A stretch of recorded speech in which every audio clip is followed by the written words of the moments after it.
money with digital marketing. As simple as that. Why? Because I thought I need to give some valuable topic, right? कि आप लोग को आप लोग आई am sure कि कहीं ना कहीं जॉब पे होंगे, कहीं कोई अपना बिजनेस होंगे या कोई अपना प्रोफेशन हो, राइट? उसके along with that आप ये सब साइड बिजनेस भी कर सकते हैं. Why? Because these are the skills that can be learned. आप सीखिएगा तो it is possible and there are many people like crores of people are doing well in online world itself, right? So just focus कि क्या-क्या skills है जो कि आप सीख सकते हैं so that you can earn money in your side or you can give full time here also.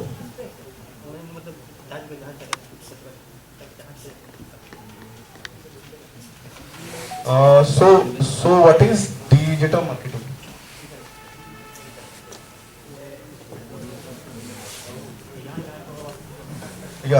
So digital marketing is simply a practice of promoting products or services through various platforms like search engines, social media, emails. इसके through हम लोग services और products को promote करते हैं. As simple as that. और as per the Statista research department, global digital marketing would reach $786 billion का market है ये 2026 तक. It offers many opportunity to earn money and the key is to find your niche. Niche की आप किस niche में जाना चाहते हैं? Like what is your interest?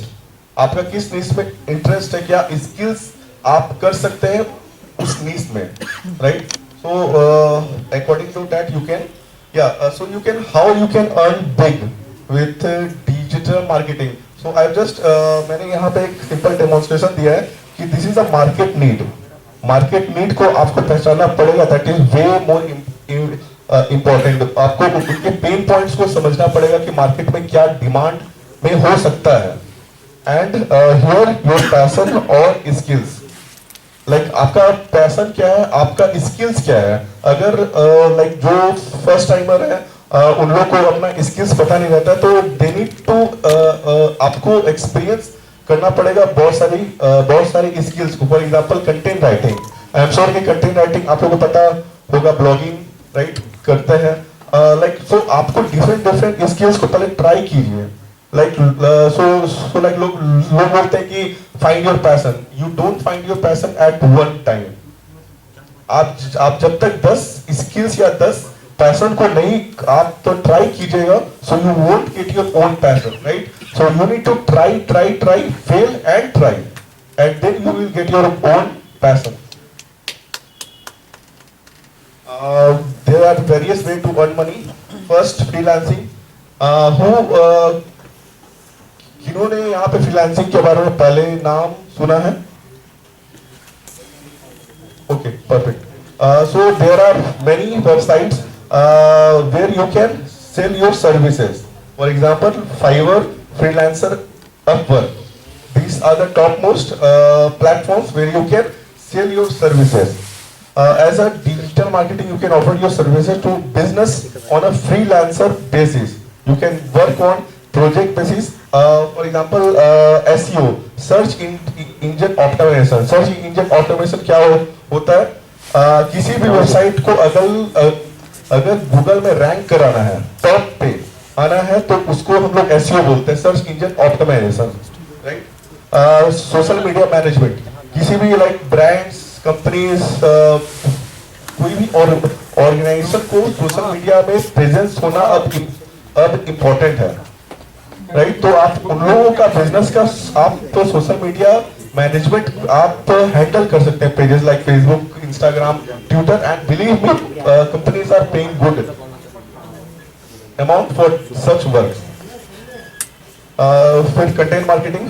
Freelancing allow you to work with different clients and earn money based on your expertise and experience. आप जितना experience और एक्सपर्टाइज आपका होते रहेगा, you will earn more into this freelancing. Affiliate marketing. Affiliate marketing के बारे में कौन सुना है यहाँ पे? Okay, now it's goes down, right? because this is the hack. Like many big influencers are doing this affiliate marketing. Affiliate marketing में simple से कंसेप्ट ये होता है कि अगर किसी का प्रोडक्ट या सर्विस है, अगर हम लोग ऑनलाइन बेचते हैं तो like we will get few percentage of commissions, as simple as that. You can product other people product or services, right? So whenever user click on a link, अगर वो लिंक पे कोई क्लिक करता है तो फिर उसके बेसिस में उसका परसेंटेज फिक्स होता है. बहुत सारी कंपनी पे पर क्लिक पे देती है, लाइक आप अगर एक क्लिक कीजिएगा तो आपको उसके अकॉर्डिंग पेमेंट मिलता है, लेकिन ये बहुत कम है. आपको सेल पे ही कमीशन मिलता है, जो कि बहुत सारी कंपनीज करती हैं.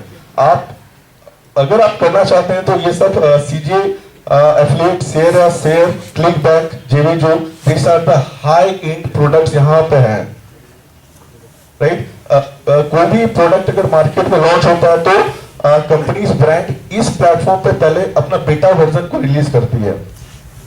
सो you will get a very good commission, क्योंकि बेटा वर्जन में ब्रांड्स आपको अच्छा पे आउट करती हैं, क्योंकि they want to try test की उन लोगों का प्रोडक्ट कैसा है. और बहुत सारी ब्लॉगर्स हो गए, influencer, they are using such platforms. Blogging, I am sure बहुत से लोग ब्लॉगिंग के बारे में नाम सुने होंगे. Please raise your hand. Now is good up. Like blogging as simple कि आपको कंटेंट जो होता है ब्लॉग पे पोस्ट करना है. आपका धीरे धीरे वेबसाइट पे ट्रैफिक आना स्टार्ट होगा, फिर अकॉर्डिंग आपको गूगल एडसेंस आपको वेबसाइट या जो आपका ब्लॉग है उसको मोनेटाइज कर देगा. So you will get like passive, you can say passive आप इनकम कर सकते हैं. And there are many Hindi bloggers, English bloggers who is doing very good. Like मेरे कंपनी में एक पर्सन काम करता था, his name is Randhir Rawat. Like मुझे नहीं पता था, like he is earning lakh rupees, 5 lakh rupees, 2 lakh rupees per month, और मैं उसको अपनी कंपनी में ऑलमोस्ट लाइक 80,000 पे करता था. So there are people who is earning very good, but why? क्योंकि वो कंसिस्टेंट रहे, वो फेल हुए लेकिन छोड़े नहीं है. So you need to be consistent. Yeah. Fourth is income via YouTube channel. So I am sure you have seen these people, right? These are the big YouTuber of India, except that Sandeep Maheshwari, he has not monetized his channel. These are earning very. अगर संदीप महेश्वरी जी अपना monetise को on कर देना तो उनसे बड़ा YouTuber कोई नहीं है जो कि अर्न कर सकता है. But he is very humble, is very good person. उन्होंने एक भी मोनेटाइज नहीं किया, राइट. सो आप कैसे यूट्यूब चैनल के थ्रू अर्न कर सकते हैं? This are the way. Advertising revenue, जो आपका यूट्यूब चैनल के थ्रू आपको रेवेन्यू आपको यूट्यूब भी पे करेगा, वो फर्स्ट है. सेकंड है ब्रांड स्पॉन्सरशिप.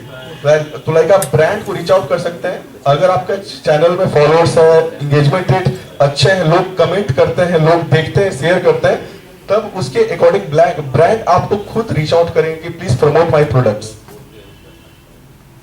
थर्ड है चैनल मेंबरशिप, जो कि यूट्यूब एक फीचर लाया है 1-1.5 साल 2 साल पहले ही. फोर्थ है मर्चेंडाइज सेल्स. आप अपना ब्रांड से रिलेटेड टी-शर्ट, कैप, कप, ये सब सेल कर सकते हैं. Super chat and super sticker, these are the YouTube features. Then है online course. Like after 2020 online course का ज्यादा ही बूम हुआ था. लाइक आप कोर्स सेल कर सकते हैं, बहुत सारे platform. So I guess you have मेरा ऐसे ही आवाज आ रहा है ना सबको? आ रहा है एग्जैक्टली. ऑनलाइन कोर्स में भी स्कैम नहीं पड़ेगा. So course sell. So like see देखिए, यहाँ पे ऑनलाइन कोर्स क्या होता है? आपका जो स्किल है, आपका जो एक्सपर्टाइज है, जिसमें एक्सपीरियंस है, just release the course. It's not necessary कि आपको 4 घंटे का कोर्स बनाना है. आप आधे घंटे का ही कोर्स बनाइए, बेस्ट बनाइए, वैल्यू ऐड कीजिए उस कोर्स में. लाइक फॉर एग्जांपल, अगर मुझे डिजिटल मार्केटिंग के बारे में कोर्स बनाना है तो आई वोंट डू कि मैं ये चाहिए वो चाहिए. सिंपल है, 1 घंटे का मैं कोर्स बनाऊंगा। मैं अभी जस्ट प्लानिंग कर रहा था, मुझे दिसंबर एंड तक मुझे रिलीज करना था खुद का कोर्स, जो कि मैं अपने स्मॉल बिजनेस ओनर को हेल्प करना चाह रहा था। मेरे जो टारगेट ऑडियंस थे वो क्लिनिकल थे, मतलब जो प्रोफेशन डॉक्टर्स एंड ऑल। तो मैंने क्या प्लान किया, मैंने सिंपल प्लान किया कि मैं 2 घंटा का कोर्स रिलीज करूंगा। मैं खुद सब टॉपिक चूज किया हूँ, क्या हेडिंग रहेगा, क्या सब टॉपिक रहेगा, उसके अकॉर्डिंग मैं वीडियो रिकॉर्ड करना स्टार्ट कर दिया था। For example what is digital marketing, क्या क्या टाइप्स होता है, कैरियर्स कैसे हैं, राइट। तो मैं उसके अकॉर्डिंग दो को क्या दे सकते हैं, क्या बेस्ट रहता है, क्या प्राइस है, right. So there are people, so मैं यहाँ पे पेट नीच का बात कर रहा हूँ, right. So you need to figure out कि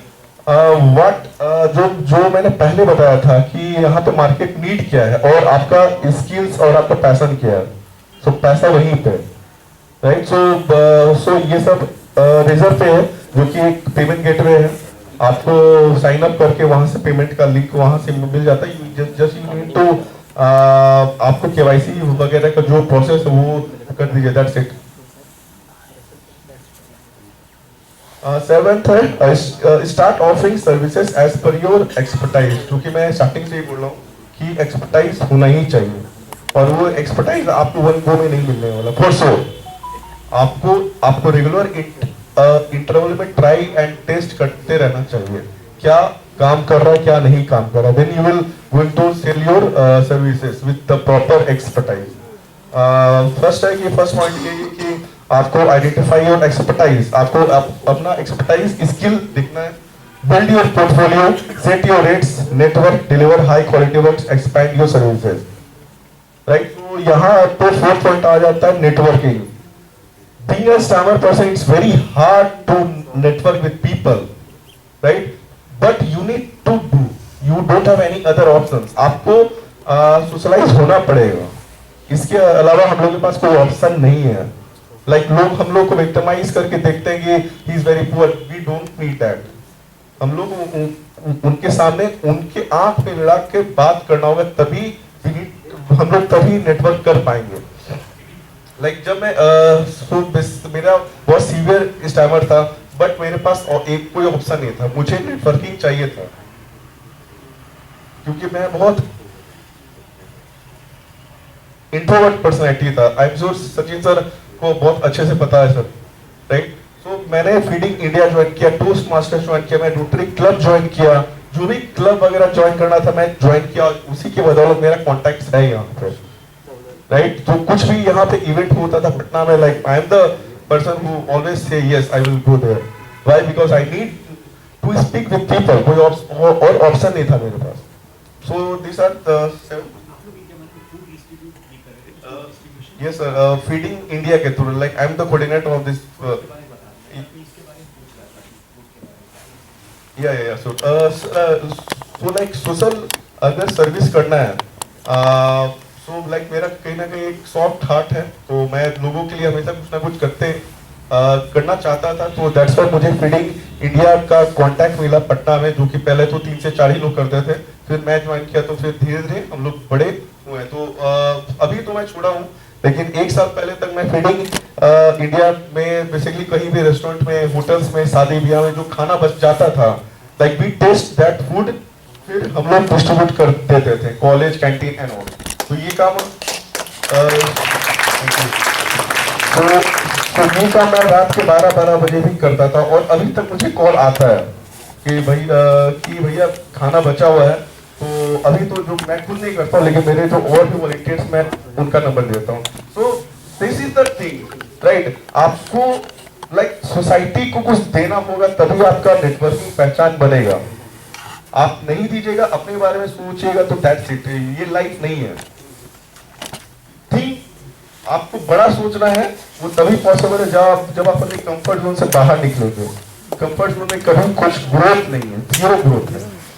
तो this is the hard fact. 8 point है e commerce. I am sure Flipkart, Amazon के बारे में सभी लोग जानते होंगे और परचेज भी करते हैं। इसमें भी लोग प्रोडक्ट्स वगैरह सेलर बन के सेल करते हैं। लाइक सो लाइक मैंने और सूरज जी ने भी एक स्टार्ट किए थे, बट वो चला नहीं। Why? Because I was into very ventures and all, so हम लोग इसको ड्रॉप कर दिए थे। तो इसमें भी अच्छा खासा इनकम है। Like you can sell physical products also, like digital products like PDF, course, software and all. उसका भी अलग अलग प्लेटफॉर्म्स है। तो इट्स नॉट कि हम लोग को अमेजोन और फ्लिपकार्ट पे ही प्रोडक्ट सेल करना है। पीडीएफ, कोर्स, सॉफ्टवेयर भी सेल करके, जिसको सास हम लोग सास बोलते हैं, राइट? तो there are many platforms. Last, consulting. अगर आपके पास कोई एक्सपर्टाइज है तो आप कंसल्ट कीजिए। आप कंसल्टिंग का सर्विस दे सकते हैं, पेड दे सकते हैं। पीपल विल गोइंग टू पे यू वेल। लाइक मैं एक काम सोचा हूँ और मैं करूंगा ही। फॉर एग्जांपल, जैसे बहुत सारी कंपनीज को डिजिटल मार्केटिंग का ट्रेनिंग देना है, वो तो मैं क्या सोचा था कि मैं उनको मैं रीच आउट करूंगा और बोलूंगा कि मैं आपकी टीम को पूरी तरह से ट्रेन कर लूंगा। मैं कंसल्टिंग, पेड कंसल्टिंग दूंगा, right? So these are the thing आपको सोचना पड़ेगा। How to you can charge on hourly rate और project basis भी आप कर सकते हो, right? So these are the things. Yeah, so that's it from my end. So I hope आप लोग को valuable लगा होगा, and I wish कि ये आप लोग कीजिए, because कहीं ना कहीं जो हम लोग का कॉन्फिडेंस होता है ना, जो कि मैं फील किया हूँ, पर्सनली मैं फील किया हूँ कि मनी से भी कॉन्फिडेंस एक बिल्डअप होता है, राइट? यहाँ पे किन्हों ने फील किया ये बात? परफेक्ट। भाई, क्योंकि जब लाइक मेरा जो स्टैमिंग बहुत सीवियर था, सचिन सर जानते थे, जॉब नहीं मिलता था, तो मैं मुझे डेटा एंट्री में भी लोग छाट देते थे, and I feel very bad कि ये हो क्यों रहा है। बट लाइक लोग ऐसे हैं। मैं मुझे अभी भी याद है, लाइक मेरा पहला चेक सर, लाइक मुझे कैश मिला था sir 600 rupees. I was shocked to see like ये मेरा वर्थ है सर। लेकिन मैंने फिर हिम्मत नहीं हारा, नहीं मैं इसके बड़ा ही करूंगा। तो धीरे धीरे like you need to fail, try, test कि क्या आपके लिए काम करेगा। And please never give up, be bold, be open. आपको कॉन्फिडेंस दिखाना पड़ेगा, आपको नेटवर्किंग सीखना पड़ेगा कैसे बनता है। So this are the thing for my. Thank you so much.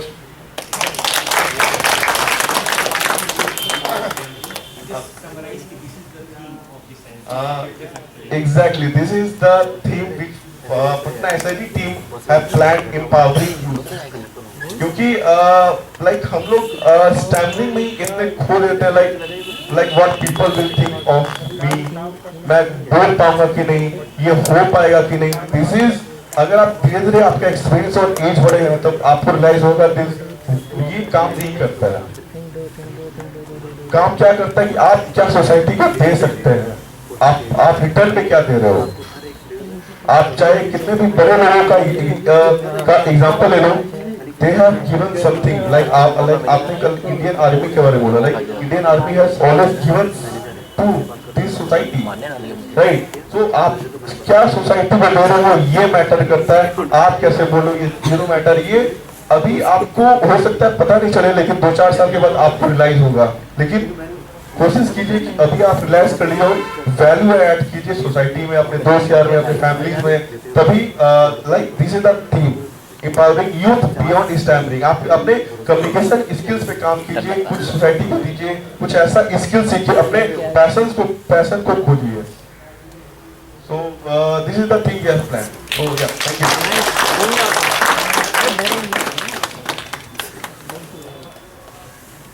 Thank you so much. बहुत अच्छा प्रेजेंटेशन था ये, और ये totally it was in line with the theme of our NC, 3D NC, empowering beyond stammering, stammering के परे जाकर सोचना।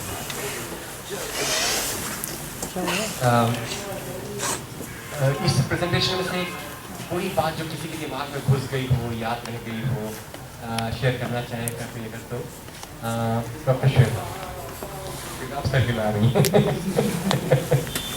मुझे एक दो बातें लगी जो मैं अपने बिजनेस में इम्प्लीमेंट कर सकती हूँ। एक बताया कि सर्च इंजन ऑप्टिमाइजेशन, तो वो हमारे सिटी के लिए हम कर सकते हैं, और जो सोशल मीडिया पेजेस पे हैं वो भी हम इम्प्लीमेंट कर सकते हैं, छोटे स्केल के बिजनेस वाले। दिलखुश सिंह कौन है? दिलखुश सिंह। हाँ, दिलखुश, आपने प्रेजेंटेशन दिया था क्या? हाँ, मेरा कल हो गया था। कल हो गया? वो ऑलमोस्ट टॉपिक सारा कवर हो ठीक गया। है।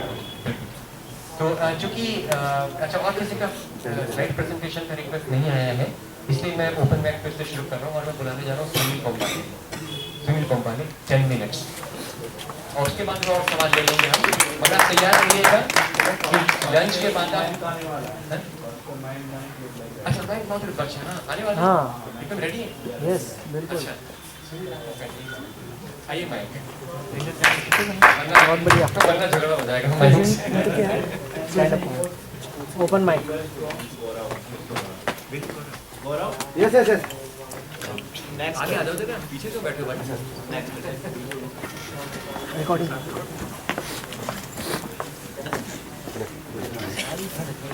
नहीं तो 7 मिनट।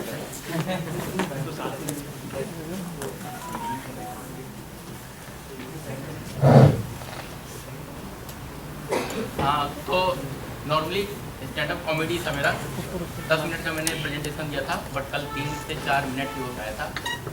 तो सर ने पूछा कि मयंक रेडी है, तो मैं तो सोता भी रेडी होके ही हूँ।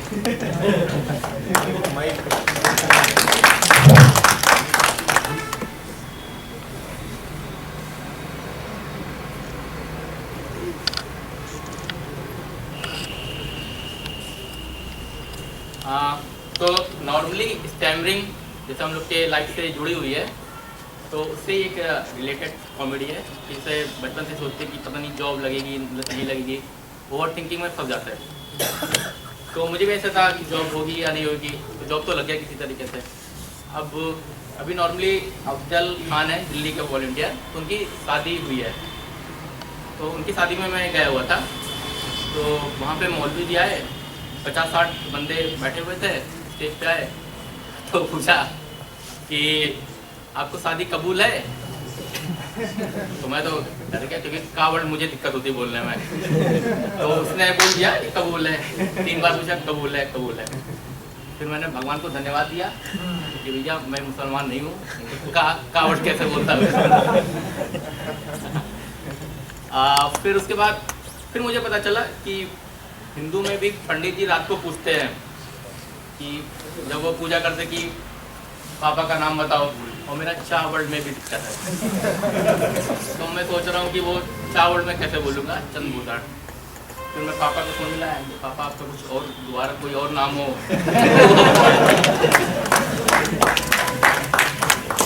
तो ऐसे ही रहता। और एक दूसरा था, नहीं हुई तभी तो ओवर थिंकिंग चल रहा।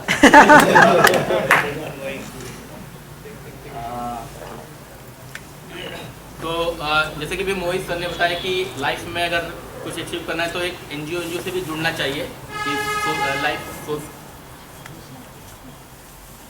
क्या होता है उसको इंग्लिश में, मैं इंग्लिश बोलना चाह रहा था लेकिन निकल नहीं रहा हिंदी बोलना। सोशलाइज होना चाहिए। तो ऐसे ही एक इंटर में होता है एनसीसी बीएससी में सर, और एक एनएसएस होता है, सेवक संघ कुछ करके है, तो वो मैंने लिया हुआ था ग्रेजुएशन में। तो अभी उसमें ये था कि कोई ना कोई दे देते थे काम कि ये करना है ये करना। तो मैं भी एक बार गया वहाँ पे, तो उसमें यह था कि बुक डिस्ट्रीब्यूशन करना था। तो और भी कॉलेज से आए हुए थे, मैं भी अपने तरफ से गया हुआ था। और उस समय मेरी स्टैमरिंग ज़्यादा थी। तो दिया उन्होंने किताब, हुई 5 या 10 रुपये की किताब थी, कहा कि जाओ इसको बेच के आना। तो एक बंदा था दूसरे कॉलेज से था, बीटेक किया हुआ था, दूसरा कोई शायद एमबीए किया बीबीए किया हुआ था, वो आया था, तीसरा मैं था। तो हम लोग गए सुबह 4-5 घंटे बस स्टैंड, बेचा उचा किताब, आए वापस जो टीचर भेजा हुआ था। फिर पूछा उसने कि भाई कितना किताब बेच दिया? तो एक ने बताया बीटेक वाले ने, यार सर मैंने तो 15 किताबें बेच दी। तो बहुत बढ़िया।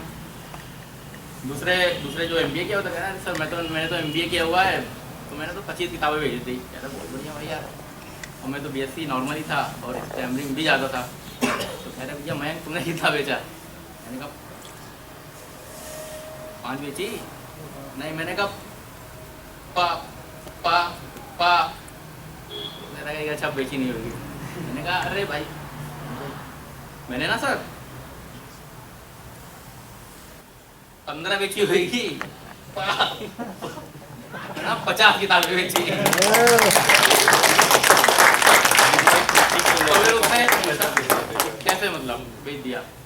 मैंने कहा नॉर्मल था, स्टैम्पिंग ज़्यादा थी, तो मैं जैसे बस स्टैंड गया, मैंने कहा सर ये की किताब जो जिनको बेचना था, मोटिवेशन के बारे में मात्र 5 रुपए का है या 10 रुपए का है, तो आप लोगे या मैं पढ़ के सुनाऊँ आपको?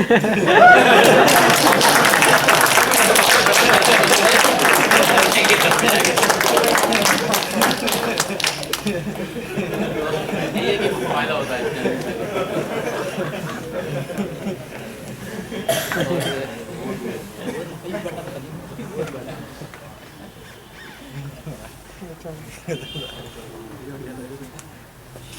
एक नॉर्मली जैसे हम लोग स्टैम्पिंग करते बचपन में, तो पापा मम्मी भी मेरे थोड़े से मतलब कॉमेडी टाइप ही हैं। तो बचपन का मुझे एक किस्सा याद है कि पापा बैठे हुए, मम्मी बैठी हुई, हम बैठे हुए छोटे से, उसमें भी मैं स्टैम्पिंग करता था। तो पूछा मम्मी ने, अच्छा कल जो मैच था इंडिया पाकिस्तान का, कौन जीता? सचिन ने कितना रन बनाया? सचिन ने शतक बनाया। मैन ऑफ द मैच किसे मिला? तो मैं हकला रहा हूँ, छोटा सा हूँ। हाँ मम्मी कल इंडिया जीत गया, और मेरे दांत के बीच में छेद है, तो मैं जब सा बोलता हूँ तो ऐसे होता। मैं बोल रहा हूँ मम्मी से कि मम्मी कल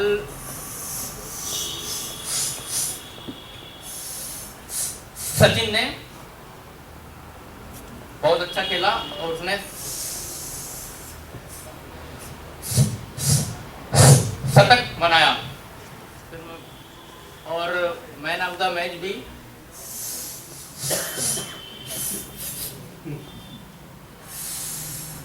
सचिन को ही मिला। तो पापा पूछ रहे, कह रहे कहाँ इतनी देर रखे हो कि पूछ रहे हो, इतना ऐसे बता रहा। तो मम्मी कह रही मेरे अंदर देर और कुछ नहीं है, तो मैंने दाल चढ़ाया था, उसकी सीटी गायब हो गई थी।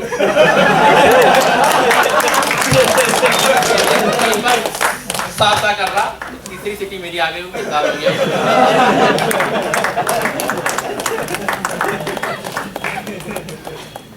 और हाँ, एक ऐसे ही किस्सा है मोहल्ले में कि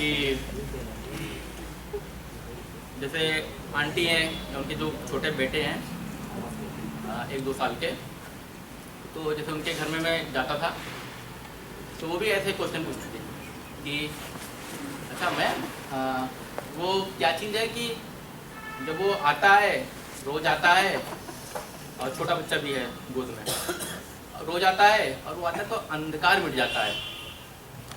फिर हाँ आंटी जी मुझे पता है, वो ना वो है रोज निकलता है और वो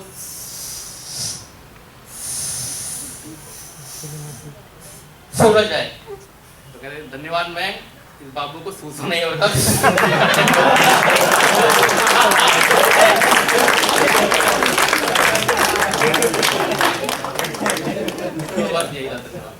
बहुत बढ़िया।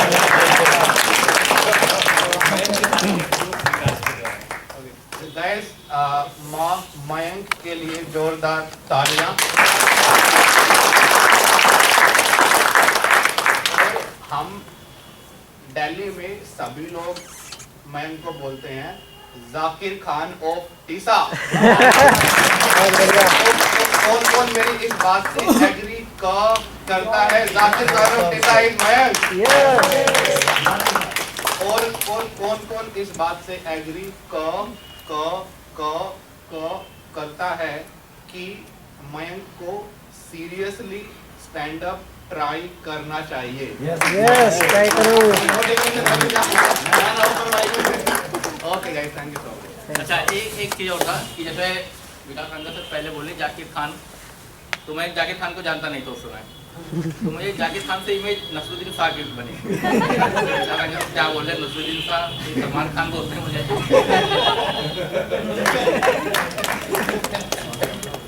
Thank you so much, man. Thank you so much. Vika, thank you so much for empowering him beyond stammering. Team of the Sensi. So let me now invite Sunil Pambali.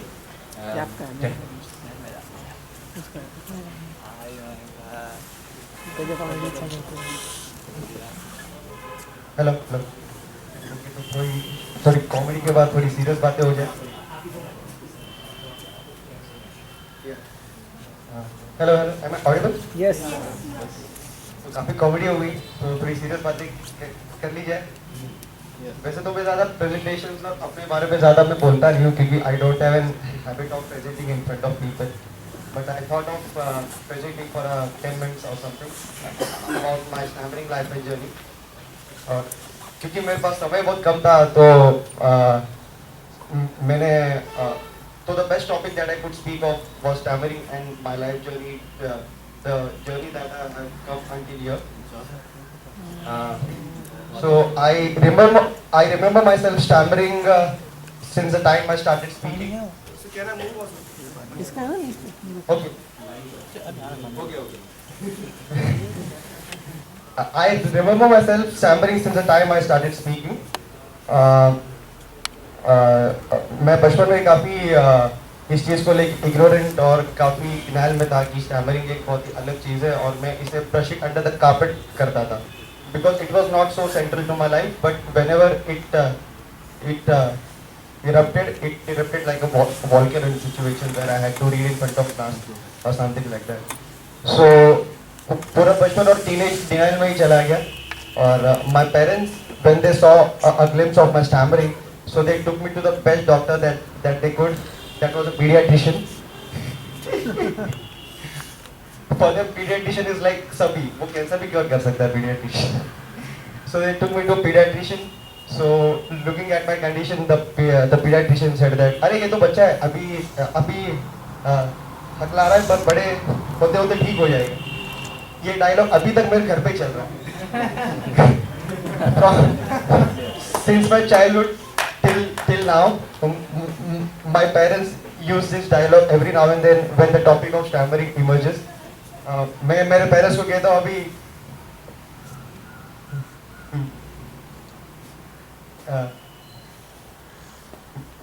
इससे बड़ा मैं और कितना बड़ा हो गया,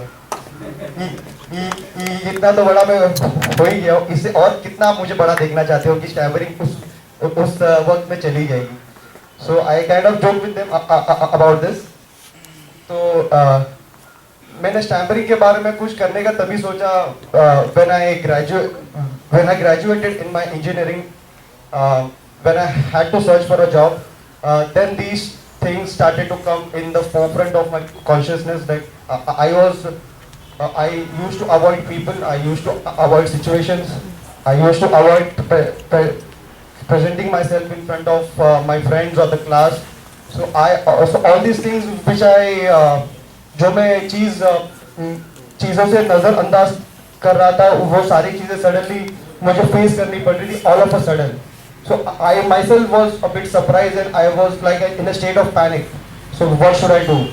Then I started to search about it online, since by then Jio had came, so we all had a chance to search it online and search in bulk in online. So then I came across TISA and what TISA is and what it does for stammerers. So then I explored many stammering literature materials, like what is stammering, what is its orientation, like what all things influence stammering, and what are psychosocial factors that trigger stammering more or less. So all these things, when I read about it, that gave me a holistic understanding of stammering, like how it plays role in a person's life. और इसी के साथ में Mumbai SHG से भी जुड़ा रहा. तो मुंबई एसएचजी से जुड़ने के बाद सेंस ऑफ कम्युनिटी कितनी इम्पोर्टेंट होती है एक स्टैमरर्स की लाइफ में, वो मैंने जाना मुंबई एसएचजी में रह के. हम सभी जानते हैं कि एक आंकड़ा है जो कहता है कि हम सभी जानते हैं कि एक आंकड़ा ये है जो कहता है कि roughly around 1% of population stammers in the world. So 1%, if I talk about our India only, so 1% of 1.2 billion people roughly counts around 1 crore. So 1 crore of stammerers. So that's a huge number, but we hardly hear people stammering around us. Yeah. So in this room also we are around 70 to 80 stammerers. So we hear and see stammering very less in our real life. So that indeed builds up the stigma and taboo around stammering, that you by the time you don't see and hear stammering on your ears and eyes. So until that period of time, stammering to yourself is something an alien thing. So when I joined my TISA community, I then started to normalize stammering, that I am not the only one stammering in this world. There are so many people stammering. There are so many people who have come a very long way through their stammering life and have been successful with stammering. So seeing these all things inspired me a lot. In stammering, in TISA we don't usually focus on fluency that much. We focus on communication. So this thing was very new to me. Like why not focus on fluency? Why only communication? Then with my personal experiences also, I felt that the more I focused on